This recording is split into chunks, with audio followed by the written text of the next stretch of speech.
Good day, each and everyone. We are the Group 6 and we will be explaining that authentic dialogue means accepting others even if they are different from themselves. Authenticity is being true to oneself. Personal authenticity is often defined as being true and honest with oneself and others, having a credibility in one's word and behavior and an absence of pretense. As a philosophical concept, authenticity is a genuine, regional, true state of human existence. Because our everyday lives is already inauthentic, we must strive to become authentic. Being authentic for philosophers is to be free from inauthenticity, which accordingly to existentialists is constructed by social relationship, cultural values, and norms. In order to become authentic, one must break free from what one has learned from society, cultural context, habitual lifestyle, and ways of thinking through radical re-examination. Because we are heavily influenced by what society accepts as normal, we often question which part of ourselves, or even we ourselves, is true or just a copy of what society wants us to be. My name is Alkabir Basari. So the philosopher's conceptions of authenticity. Soren Kierkegaard criticizes modern society as a cause for inauthenticity that leads to despair and hollowness because individuals are considered as a group with shared characteristics.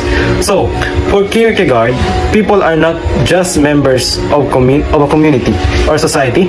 Rather, a society is made up of individuals with individual differences. Those differences, he argues, are what make people who they are. Martin Heidegger's idea of human existence is a relation of being. He suggests that our existence is always being created by the actions we do and roles we take. Heidegger says that our existence, our being, is always being questioned by us. So this explains that we always care about what we are.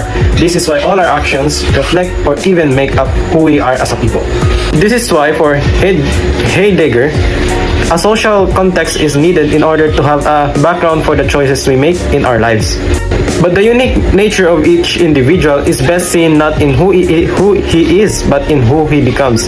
And becoming authentic is a continuous process, not an event. It involves not just knowing oneself, but also recognizing others and the mutual influences between individuals. Philosophers or writers about authenticity generally agree that it is a goal to be pursued in order to attain the good life.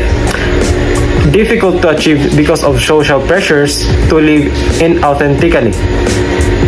Radical perception of oneself, other people, and other things. A self-knowledge and self-awareness. A radical altering of one's relationship with others. And last, having a personal set of moral obligations. Dialogue, it is an interaction between persons that happens through speech or the use of words, expressions, and body language. So, dialogue is more than just talking to or discussing with another person. It is a shared inquiry. It is not just communicating, but also sharing and relating to other people. Authentic dialogue occurs when two individuals view each other as an other, when they acknowledge each other's presence, uniqueness, and differences and treat each other as equal. Martin Buber, authentic dialogue is a prerequisite to authentic relationship. And it is not a purposive attempt to exchange or express points of view in order to come to a conclusion, but it is a prerequisite to authentic relationship between man and God. Through dialogue, for Martin Buber is characterized by openness, honesty, and mutual commitment. So the first mode of being is each do. So each do is a relationship that gives importance to the mutual encounter of authentic beings. According to Buber, this relationship has no structures, does not communicate informations, and it cannot be measured. Authentic dialogue can only come from this each do encounter. So this means that a relationship happens in an encounter when two beings meet one another in their authentic existence without needing to qualify or objectify one another. So an example of an each do encounter is when you are sitting with a stranger on a bus. Your relationship as seatmates exists, but it cannot be measured or structured. You are simply who you are, and you do not need to name your relationship and do not ask anything from one another. You are just sitting beside one another. So the example shows that the two beings coming together in knowledge of their authentic selves should not require anything from each other, but their relationship exists and is perceivable. The other one mode of being is eachus, or monologue. This is the complete opposite of each do. So, eachos or monologue is a relationship that happens when beings qualify other beings as objects. When we qualify beings as objects, we are assigning a role to them. We perceive them as being as they relate to how they fulfill our personal interests. When we qualify beings as objects, we fail to see them that they are complete people outside of our relationship with them.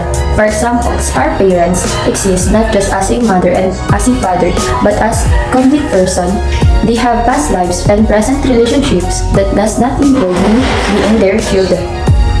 To summarize our topic, authenticity is being the true and sincere with what one is, free from dictates of society, culture, and other ideals which are outside of us. And authentic dialogues is encounter that happens when there is an acceptance of authentic selves of other people. That's all. Thank you.